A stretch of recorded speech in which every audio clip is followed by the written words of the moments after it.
Constituent assembly की debate में doctor Radhakrishnan ने कहा था, मैं कोट करता हूं, कि गणतांत्रिक व्यवस्था इस देश के लिए कोई नया प्रयोग नहीं है, यह इतिहास के आरंभ काल से भारत की व्यवस्था में थी। मैं बाबा साहब अंबेडकर को कोट करना चाहूंगा, उन्होंने कहा, लोकतंत्र की अवधारणा भारत के लिए कोई बाहर की अवधारणा नहीं है, it's not an align object, ये कोई अपरिचित चीज नहीं है, प्राचीन काल से भारत की व्यवस्थाओं में निहित थी। और उन्होंने बौद्ध संघों का उल्लेख किया। और मैं अपने सम्मानित मित्रों से कहना चाहता हूं, लोकतंत्र की व्यवस्था भारत में कहां से थी? 12वीं शताब्दी के कर्नाटक में भगवान वासवन्ना के अनुभव मंडपों को देखिए। चोल साम्राज्य में 8वीं और 9वीं शताब्दी में इलेक्टेड गांव के प्रतिनिधि होते थे, 6 कमेटियां होती थी जो इलेक्टेड ढंग से काम चलाती थी। उसके पीछे जाइए तो वैशाली का गणराज्य, जिसका उल्लेख हमारे जदयू के अध्यक्ष जी ने भी किया, और उसके पीछे जाइए तो वैदिक काल में सभा और समितियां बैठकर इसी लोकतांत्रिक व्यवस्था के तहत कार्य किया करती थी।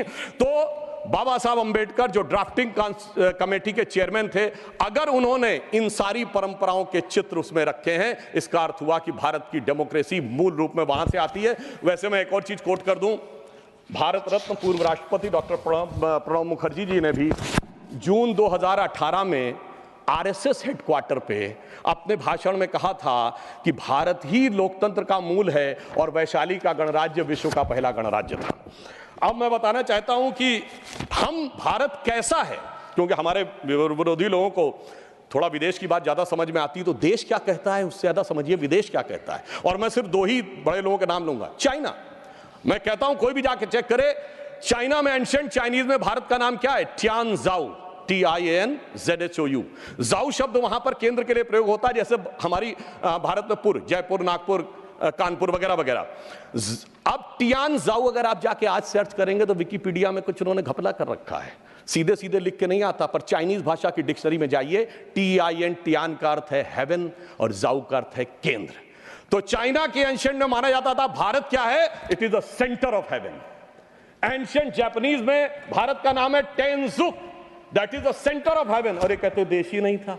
और चीन भी कह रहा है और जापान भी कह रहे हैं कि ये देश तो वो है जो स्वर्ग का केंद्र था। अब मैं बताना चाहता हूं, मिडिल ईस्ट में, अरब में 8वीं और 10वीं शताब्दी में जितने भी बड़े बड़े अरब के राइटर्स हुए हैं, चाहे इब्ने असीर हो, इब्ने कसीर हो, इब्ने तबरी हो, इब्ने खल्दून हो, उन्होंने क्या लिखा है? अजीदुल रिहल उल इलामीन बिल इलादुल हिंद, यानी when I look towards the India the cool breeze of knowledge comes to us. तो इधर का भी, पूरब का भी बता दिया, पश्चिम का भी बता दिया, मगर हम क्या करें? आर्थर शोपेनहावर ने लिखा इंडिया के लिए कि यहां पर product of highest human wisdom की उपनिषदिक फिलॉसफी आई है। ये हमारा देश था, मगर अफसोस आज भी लोग ये कहते हैं कि जब माननीय प्रधानमंत्री जी ये कहते हैं कि Bharat is the mother of democracy, तो ये संविधान की मूल भावना के अनुरूप कहते हैं, मगर अभी भी कहीं कहीं लोगों को डिफेंडर्स ऑफ डेमोक्रेसी कहीं और से नजर आते हैं। इसलिए हमारे इस देश के लिए सभापति महोदय क्या कहा जाता था?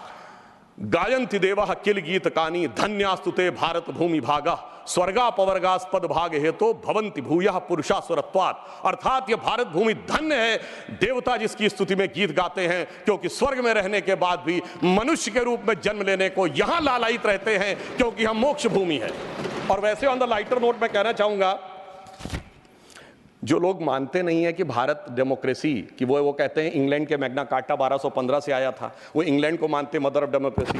तो सभापति महोदय मैं कहना चाहूंगा कि इंग्लैंड के पूर्व प्रधानमंत्री की मदर इन लॉ हमारी इसी सदन की सदस्य हैं, तो मदर ऑफ डेमोक्रेसी ना मानो तो mother in law of democracy ही मान लेना चाहिए।